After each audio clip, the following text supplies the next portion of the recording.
candidates. Let's kick off the questioning with term limits. Mayor Greg Kurtz has served on and off again for more than 2 decades, but independents will have a new mayor in November after voters rejected changing the charter to extend term limits. Did you support the push to change the city charter to allow 3 consecutive terms? Councilwoman Wisniewski, would you like to go first? Well, I believe in term limits. I experienced term limits. As I said, council can run 5 2-year terms or 10 years. So I did serve those 10 years, and I sat out 2 years. And I really think it's a good thing to sit out and regroup and get a new perspective and come back. So I do believe in term limits. All right, Mr. Viverka, would you like to go next? Absolutely.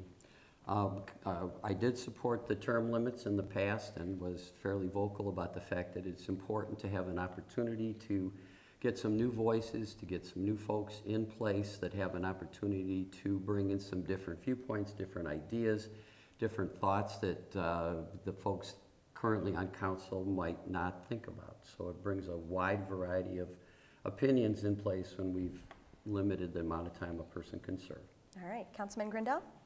I'm in agreement with my fellow candidates here, and that term limits is good. It's good that it gives you a chance to, if you do happen to get 5 terms as a council person or 2 terms as a mayor, gives you a chance to sit back, to evaluate, let other people have the opportunity to serve their community. And I think it doesn't allow for staleness or somebody that thinks of that position, is their birthright or they own it.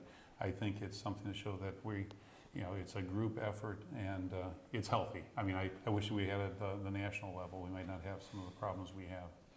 All right, Councilman Asa? I agree with my colleagues. I fully supported it, and I was vocal about it. It was a very important thing because to extend terms on a whim and a fancy, and that's what I looked at this, there was no reason. There was no crisis. There were no real issues. It was time to move on, to bring in additional people with new ideas, fresh ideas, or even many of the same ideas, but implementing them differently. But we needed freshness, and that's what it's about. Being in government is not a lifetime occupation.